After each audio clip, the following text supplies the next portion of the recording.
Nah, maka ini nama hukumnya adalah idgham mutajanisain. Nah, jadi cara membacanya itu, nah, jadi ini untuk hukum mim sukun semuanya sudah kita bahas. Nah, insya Allah saudara sudah bisa memahami. Nah, yang izhar syafawi paham, idgham miminya paham, yang ini baru ikhfa syafawi, insya Allah saudara sudah paham. Nah.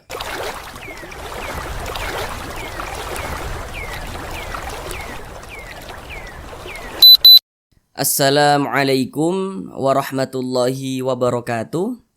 Apakah Bapak dan Ibu saudara semuanya masih terbata-bata dalam membaca Al-Quran, belum lancar dalam membaca Al-Quran, kemudian juga belum memahami ilmu tajwid? Mari belajar mengaji Al-Quran bersama kami. Akan kami jelaskan tajwidnya dengan pelan-pelan, sehingga dengan penjelasan tajwidnya yang pelan-pelan, maka insya Allah Bapak dan Ibu saudara semuanya dapat langsung memahami ilmu tajwid Al-Quran dengan mudah. Kemudian insya Allah dapat langsung mempraktekkan dengan sendirinya ketika membaca Al-Quran. Kemudian bagi Bapak dan Ibu saudara semuanya yang belum lancar dalam membaca Al-Quran, dengan kita mempelajari ilmu tajwid, maka insya Allah secepatnya akan bisa segera lancar. Kemudian jika nantinya dari penjelasan yang kami sampaikan masih ada yang kiranya belum Bapak dan Ibu saudara semua pahami, maka tulis saja pada kolom komentar di bagian mana Bapak dan Ibu saudara semuanya yang masih kebingungan, sehingga nanti bisa kami jelaskan kembali pada kolom komentar. Karena di sini kami sangat ingin sekali Bapak dan Ibu saudara semuanya setelah menonton video-video kami langsung dapat memahami ilmu tajwid Al-Quran dengan mudah.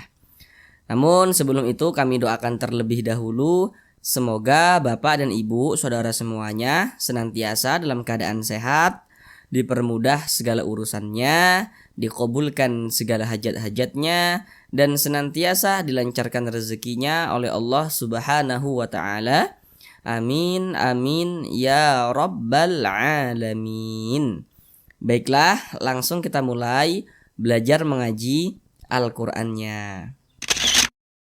Kita kali ini akan belajar mengaji Al-Qur'an dengan penjelasan tajwidnya yang pelan-pelan, masih melanjutkan kembali pada surah Al-Baqarah ayat 233.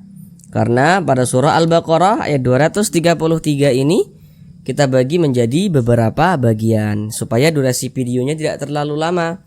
Karena di sini kami berusaha menjelaskannya itu dengan detail, kemudian juga dengan pelan-pelan agar mudah untuk Bapak dan Ibu saudara semuanya dalam memahami ilmu tajwid yang kami sampaikan. Jadi kita belajarnya itu sedikit-sedikit saja. Yang terpenting harapan kami Bapak dan Ibu saudara semuanya langsung dapat memahami ilmu tajwid, kemudian langsung dapat mempraktekkan dengan sendirinya ketika membaca Al-Quran. Sekarang ini kita masuk pada bagian yang kelima daripada surah Al-Baqarah ayat 233 ini. Pada bagian yang kelima ini kita akan belajar dari sini, ya, dari sini sampai sini. Nah, dari sini sampai sini. Sekarang akan kami bacakan terlebih dahulu dengan pelan-pelan. A'udzu billahi minasy syaithanir rajim.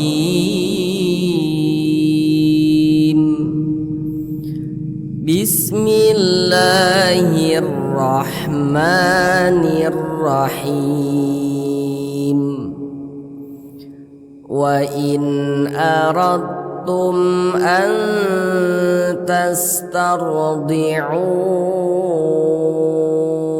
awladakum fala junaha alaikum idza sallamtum ma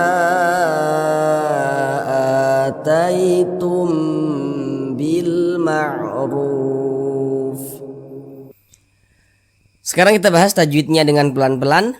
Namun seperti biasa, ada beberapa hal yang kami sampaikan di awal supaya nanti lebih memudahkan Bapak dan Ibu saudara semuanya dalam memahami penjelasan tajwid yang kami sampaikan.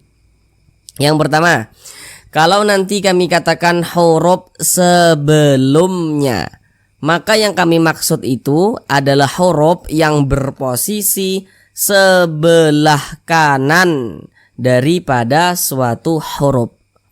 Kemudian kalau nanti kami katakan huruf setelahnya, maka yang kami maksud itu adalah huruf yang berposisi sebelah kiri daripada suatu huruf. Yang pertama di sini wain, di sini ada huruf nun sukun. Ini huruf nun, tanda sukun itu seperti ini. Nah, ini tanda huruf sukun. Huruf sukun itu kadang disebut juga dengan huruf mati. Jadi nanti kalau ada yang mengatakan ini huruf mati nih, oh ini huruf sukun, itu maksudnya sama saja. Ini huruf nun sukun, setelahnya adalah huruf hamzah. Nah, tadi kalau kami mengatakan huruf setelahnya, maka yang kami maksud adalah huruf yang berposisi sebelah kiri daripada suatu huruf. Ini huruf nun sukun, mana huruf setelahnya? Berarti yang di sebelah kiri daripada huruf nun, mana dia? Berarti ini huruf hamzah. Nah, bagi saudara yang belum tahu, kenapa kok ini huruf hamzah bukankah ini huruf alif? Jadi, kalau kita membaca Al-Qur'an kemudian berjumpa dengan huruf alif tapi memiliki tanda baca nih, memiliki harokat, baik itu harokat ke atas, baris satu ke atas, fathah atau kasroh atau dhammah. Intinya itu kalau ada huruf alif kemudian kok ada tanda bacanya, maka itu adalah huruf hamzah. Huruf alif yang memiliki tanda baca, maka itu adalah huruf hamzah. Nah, karena kalau huruf alif itu dia tidak bisa menerima harokat, tidak bisa memiliki tanda baca. Contohnya seperti ini. Nah, ini huruf alif nih, dia polosan seperti ini, tidak ada tanda bacanya, tidak ada harokatnya. Nah, kalau ada alif yang memiliki tanda baca berarti itu adalah huruf hamzah. Ini berarti nun sukun setelahnya adalah huruf hamzah atau nun sukun berjumpa dengan huruf hamzah. Namun sebelum itu perhatikan dulu di samping. Kalau kita membaca Al-Qur'an apabila berjumpa dengan huruf nun sukun atau berjumpa dengan salah satu tanda baca tanwin. Tanda baca tanwin itu ada 3 bentuk tuh. Yang nomor 1 baris 2 di atas, namanya fathatain. Yang nomor 2 baris 2 di bawah tuh kasrotain. Dan yang nomor 3 itu dhammatain. Intinya setiap membaca Al-Qur'an apabila berjumpa dengan huruf nun sukun atau berjumpa dengan salah satu tanda baca tanwin, maka kita perhatikanlah huruf setelahnya, maka terjadilah suatu hukum tajwid. Nah, ini huruf nun sukun, setelahnya adalah huruf hamzah. Jadi untuk menentukan hukum tajwidnya itu hukumnya apa, ya huruf setelahnya ini yang harus kita ketahui, yang wajib kita ketahui supaya kita tahu hukumnya ini apa begitu. Nah, jadi ini huruf hamzah. Kita lihat di samping. Huruf hamzah itu termasuk salah satu huruf izhar halqi. Nah, maka nun sukun berjumpa dengan huruf hamzah, hukumnya adalah izhar halqi. Jadi untuk huruf-hurufnya itu silakan Bapak dan Ibu, saudara semuanya dihafal supaya kita bisa menguasai tentang hukum tajwidnya. Nun sukun berjumpa dengan huruf hamzah hukumnya izhar halqi. Karena dia izhar maka cara membacanya itu dibaca jelas, tidak berdengung, tidak digunahkan. Nah, yang dibaca jelas apanya? Huruf nunnya nih kita baca jelas. Wain. Nah, wain kemudian tidak didengungkan. Jadi karena dia tidak didengungkan, tidak digunahkan ya, maka kita baca pendek. Wain aradtum, jangan dibaca wa in aradtum, jangan, tapi kita baca pendek saja, wa in aradtum. Nah, seperti itu. Kemudian di sini ada huruf ro, ini huruf ro. Kemudian huruf ro ini dia memiliki tanda baca fathah atau harokat fathah. Baris 1 ke atas ini namanya tanda baca fathah atau harokat fathah. Huruf ro yang memiliki tanda baca fathah atau harokat fathah, maka huruf ro tersebut dibaca tafkhim. dibaca tebal sehingga pangkal lisan kita itu naik terangkat ke atas ketika kita mengucapkannya. Huruf rohnya itu kita tebalkan. Wa in aradtum ditebalkan huruf rohnya. Kemudian di sini ada huruf dal sukun. Ini huruf dal. Tanda sukun tuh seperti ini. Nah, huruf sukun atau huruf mati. Huruf dal sukun, kemudian setelahnya adalah huruf ta. Nah, maka ini nama hukumnya adalah idgham mutajanisain. Nah, jadi cara membacanya itu dia langsung masuk ke huruf ta ini. Kita baca aradtum. Jangan dibaca aradtum, jangan. Nah, aradtum, dia huruf dalnya ini langsung masuk ke huruf ta yang di depannya ini begitu. Langsung melebur masuk ke huruf ta. Aradtum, jangan dibaca aradtum, jangan, tapi dibaca aradtum. Wa in aradtum, seperti itu ya. Jangan dibaca aradtum, jangan. Wa in aradtum, nah, seperti itu. Wa in aradtum, jangan aradtum, jangan. Wa in aradtum, arad, jangan aradtum, karena dia langsung masuk ke huruf tanya seperti itu. Kemudian di sini ada huruf mim sukun. Ini huruf mim, tanda sukun itu seperti ini, berjumpa dengan huruf hamzah. Nah, tadi sudah kami jelaskan nih, kenapa kok ini huruf hamzah bukan ini huruf alif, sudah kami jelaskan tadi. Huruf mim sukun berjumpa dengan huruf hamzah atau huruf mim sukun setelahnya adalah huruf hamzah. Kita lihat di samping. Hukum mim sukun itu ada 3. Sekarang fokus yang di nomor 3, yang izhar syafawi. Jadi kalau kita membaca Al-Quran berjumpa dengan huruf mim sukun, kemudian setelah huruf mim sukun itu bukan huruf ba, bukan huruf mim, maka semua hukumnya namanya izhar syafawi. Atau huruf mim sukun tidak berjumpa dengan huruf ba, tidak berjumpa dengan huruf mim, maka semua hukumnya namanya izhar syafawi. Jadi nanti kalau ada huruf mim sukun nih misalnya, setelahnya huruf ta, setelahnya huruf lam, huruf ya, dan lain sebagainya, kecuali pada huruf ba dan mim, maka semua hukumnya namanya izhar syafawi. Ini huruf mim sukun, ini setelahnya adalah huruf hamzah, bukan huruf ba, bukan huruf mim, nah, maka hukumnya berarti izhar syafawi. Karena dia izhar maka dibaca jelas, tidak berdengong, jadi dibaca pendek saja.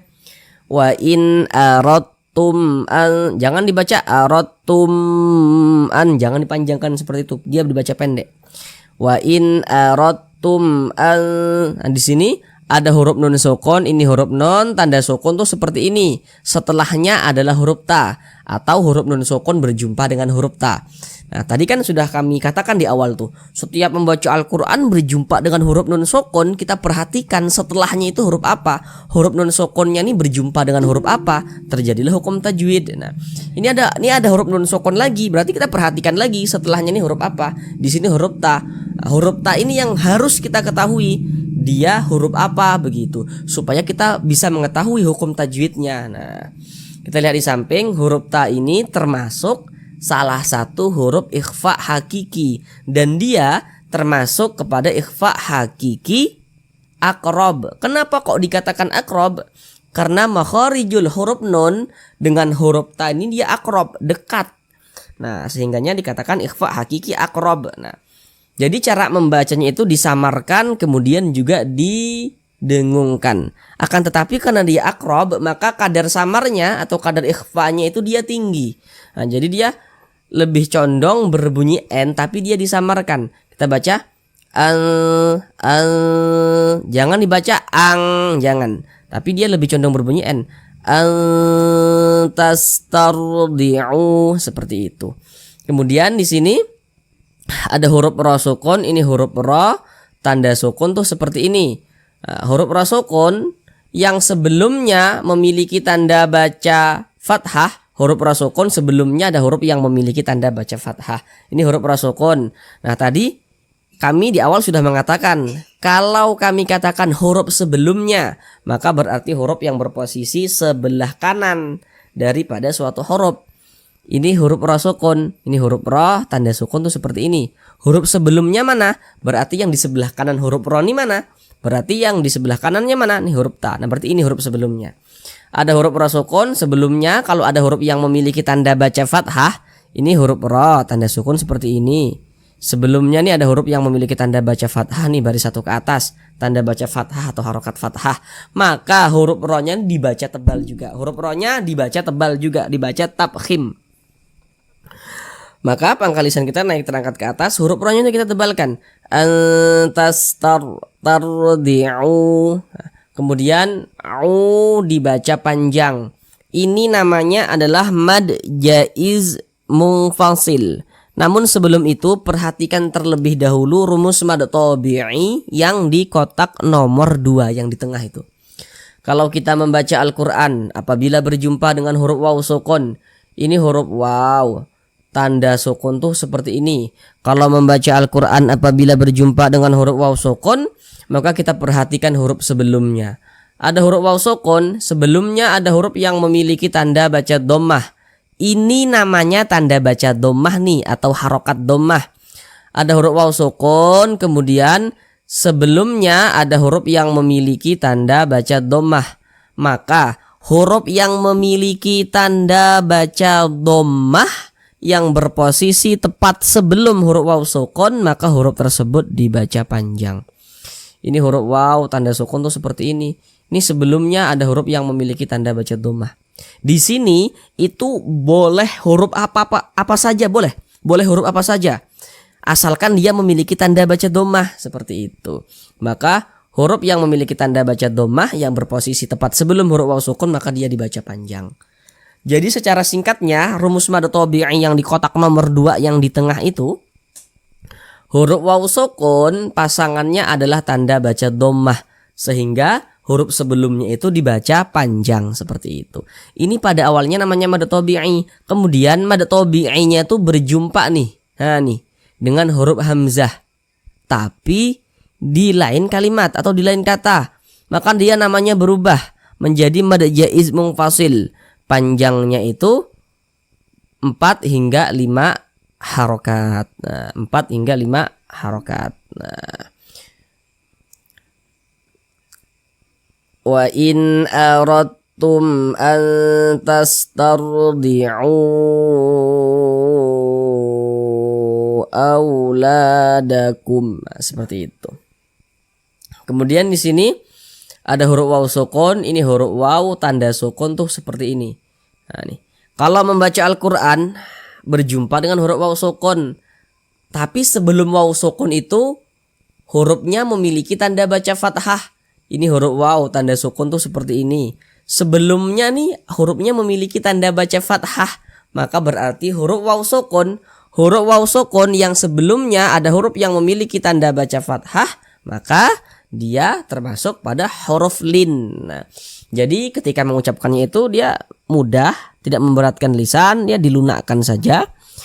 Kita baca auladakum begitu. Auladakum. Nah, seperti itu. Kemudian di sini la dibaca panjang. Nah, sekarang perhatikan rumus mad tabi'i yang di kotak nomor 3. Kalau kita membaca Al-Qur'an berjumpa dengan huruf alif. Ini nih.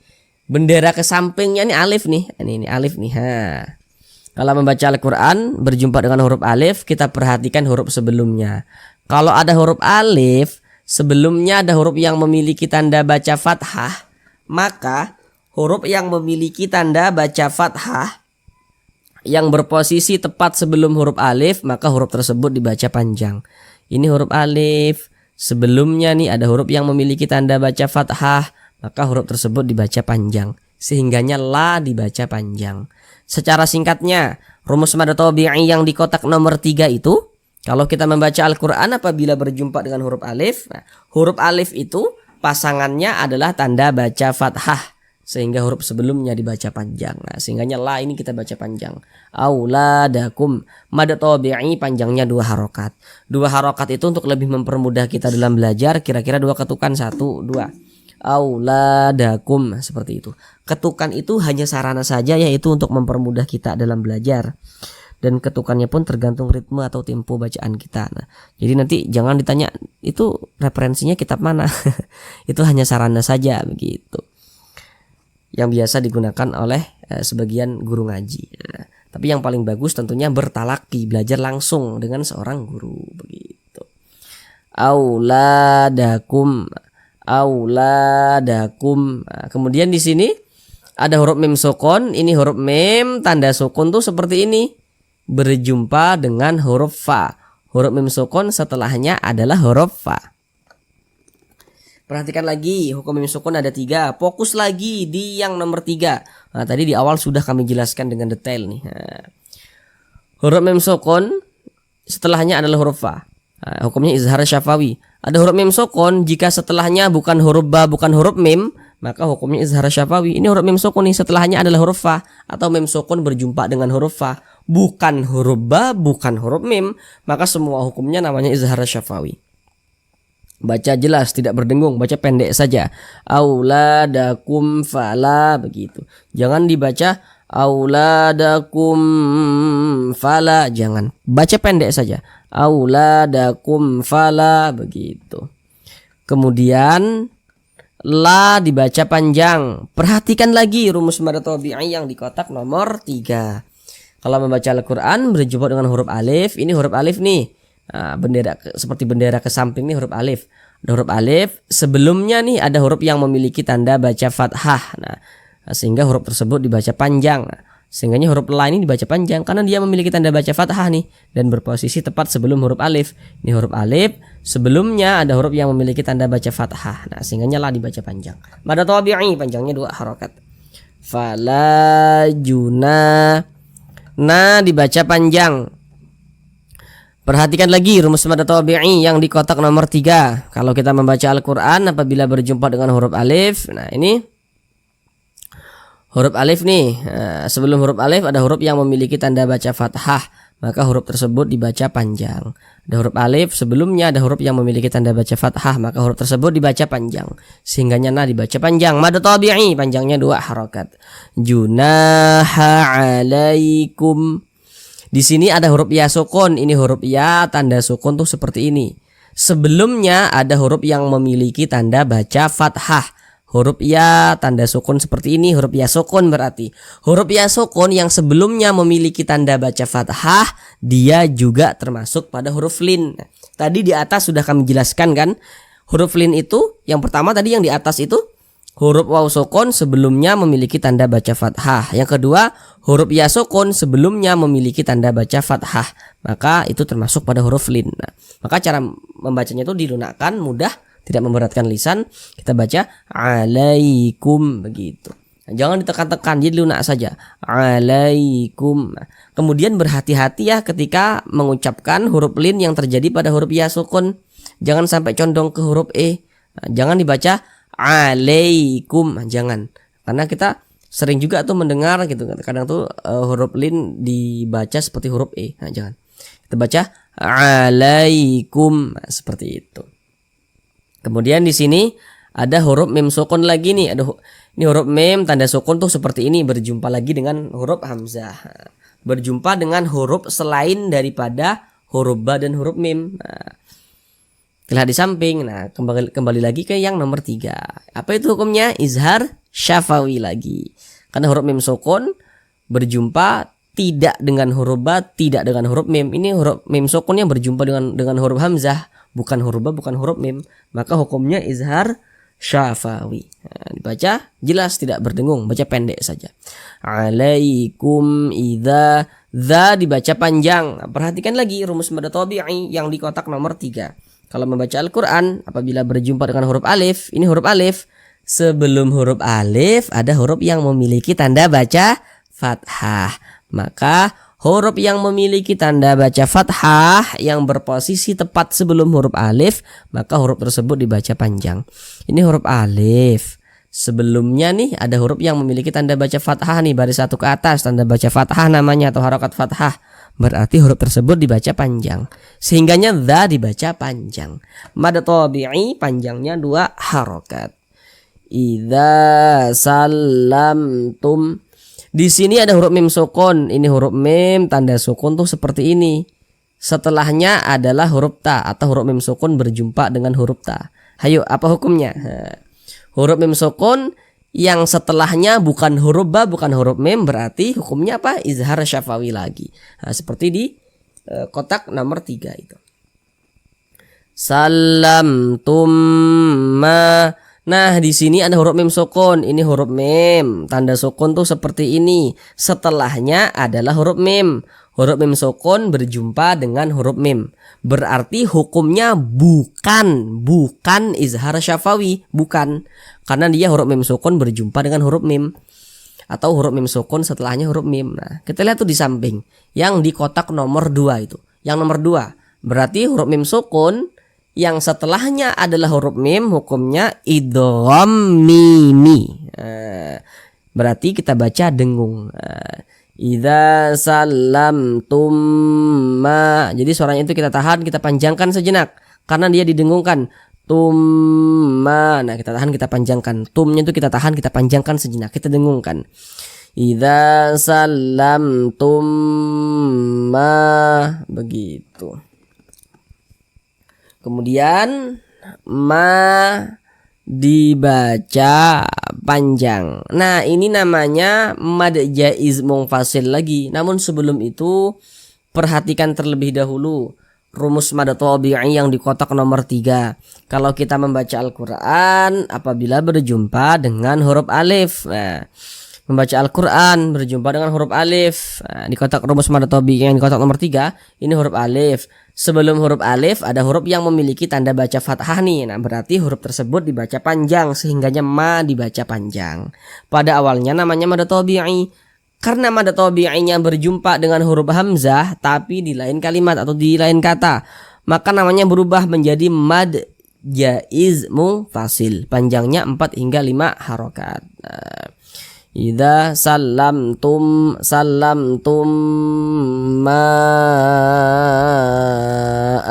ataitum. Nah, begitu. Kemudian di sini ada huruf ya sukun. Ini huruf ya, tanda sukun tuh seperti ini. Sebelumnya nih ada huruf yang memiliki tanda baca fathah. Nah, tadi di awal sudah kami jelaskan, berarti ini huruf lin lagi ya. Cara membacanya lunak, tidak memberatkan lisan. Ataitum, seperti itu. Ini hampir terlewatkan nih. Kita baca panjang. Perhatikan tanda mad atau tanda panjang yang di kotak nomor 4. Kalau kita membaca Al-Qur'an berjumpa dengan suatu huruf, kemudian kok di atas huruf tersebut ada tanda baca fathah berdiri atau alif kecil, maka huruf yang di atasnya memiliki tanda baca fathah berdiri, maka huruf tersebut dibaca panjang. Tanda baca fathah itu kan dia mereng seperti ini, bentuknya mereng seperti ini. Tapi kalau tanda baca fathah bentuknya berdiri seperti ini, berbentuk alif kecil seperti ini mengisyaratkan bahwa huruf yang di atasnya memiliki tanda baca fathah berdiri atau alif kecil seperti ini, maka huruf tersebut dibaca panjang. Ini kan tadi kalau alif yang memiliki tanda baca, tadi di awal sudah kami terangkan, huruf alif yang memiliki tanda baca berarti adalah huruf hamzah. Huruf hamzah yang dibaca panjang, maka diantaranya namanya adalah mad badal. Nah, ini mad badal, panjangnya 2 harokat juga. Idza salamtum ma ataitum. Di sini ada huruf mim, tanda sukun tuh seperti ini, berarti ini mim sukun. Setelahnya adalah huruf ba atau mim sukun berjumpa dengan huruf ba. Nah, berarti hukumnya juga bukan izhar syafawi karena mim sukun setelahnya adalah huruf ba. Nah, kita lihat di samping. Sekarang di kotak yang nomor 1, ada huruf mim sukun, setelahnya adalah huruf ba atau huruf mim sukun berjumpa dengan huruf ba, maka hukumnya adalah ikhfa syafawi. Nah, jadi ini untuk hukum mim sukun semuanya sudah kita bahas. Insyaallah saudara sudah bisa memahami. Yang izhar syafawi paham, idgham miminya paham, yang ini baru ikhfa syafawi, insyaallah saudara sudah paham. Ini huruf mim tanda sukun seperti ini, setelahnya adalah huruf ba. Berarti hukumnya adalah ikhfa syafawi. Jadi kita baca dengung juga. Jadi suaranya itu kita tahan, kita panjangkan sejenak. Ataitum bil ma'ruf. Bil ma'ruf. Nah, seperti itu. Kita tahan, kita panjangkan sejenak. Bil ma'ruf. Nah, kemudian di sini ada huruf alif lam. Ini huruf alif. Huruf alifnya di sini dia. Nah, ini huruf alif nih. Ini yang disambung dengan huruf ba nih. Ini huruf alif, ini huruf lam. Kalau membaca Al-Qur'an berjumpa dengan huruf alif lam ya, letaknya jajar seperti ini. Kita perhatikan setelah huruf lam itu huruf apa? Atau huruf lamnya ini dia berjumpa dengan huruf apa begitu. Ini huruf alif, ini huruf lam. Nah, setelahnya adalah huruf mim, berarti alif lam yang berjumpa dengan huruf mim. Nah, kita lihat di samping. Huruf mim termasuk salah satu huruf qamariyah, maka alif lam berjumpa dengan huruf mim, hukumnya adalah alif lam qamariyah.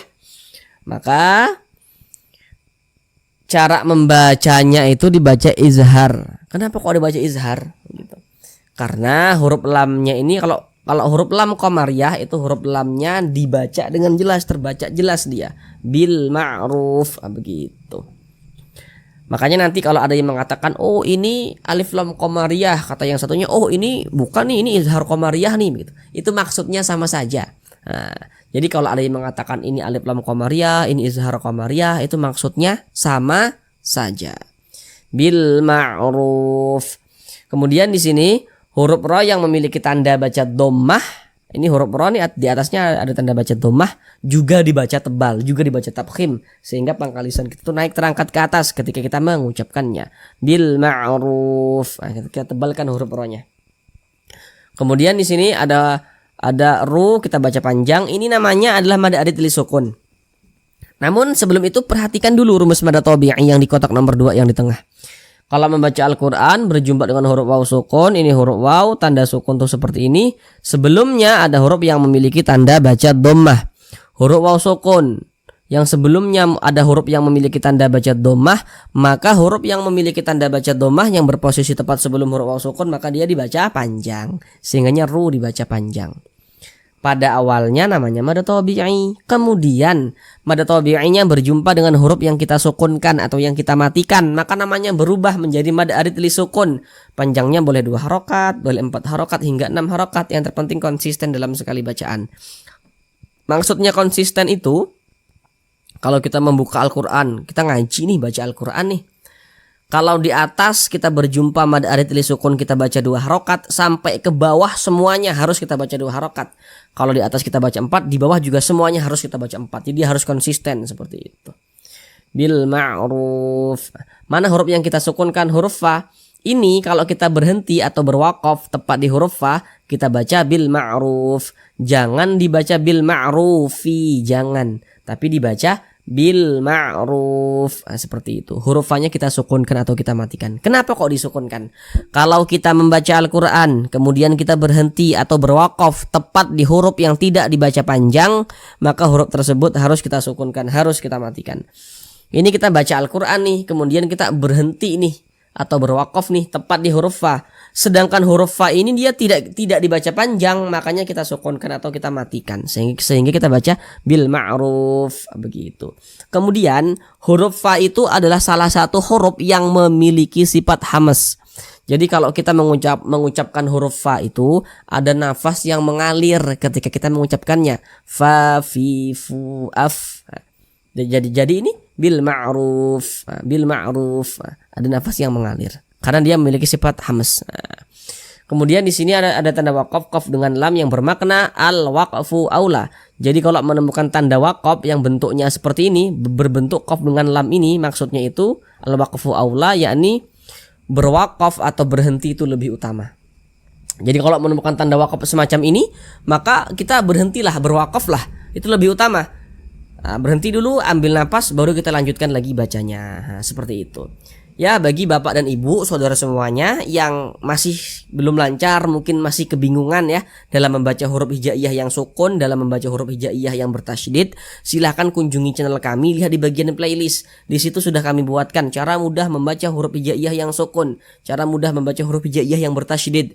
Insyaallah setelah bapak dan ibu, saudara semuanya menonton video tersebut, bagi yang masih kebingungan dalam membaca huruf hijaiyah yang sukun maupun yang bertasydid, insyaallah akan segera mahir. Sekarang kita ulang bersama-sama sekali lagi dari awal. Wa in aradtum an tastardi'u أولادكم فلا جناح عليكم إذا سلمتم ما آتيتم بالمعروف. Cukup sekian pembelajaran kita pada kali ini. Supaya tidak lupa lagi, tidak sia-sia dengan apa yang telah kita pelajari, maka senantiasalah menyempatkan waktu untuk membuka Al-Quran. Jadi dalam sehari semalam itu harus ada waktu untuk Al-Quran. Bukalah Al-Quran, bacalah walaupun cuma satu ayat yang kita baca juga tidak apa-apa. Yang terpenting dalam sehari semalam itu jangan sampai kita tidak membaca Al-Quran, jangan sampai. Terima kasih. Assalamualaikum warahmatullahi wabarakatuh.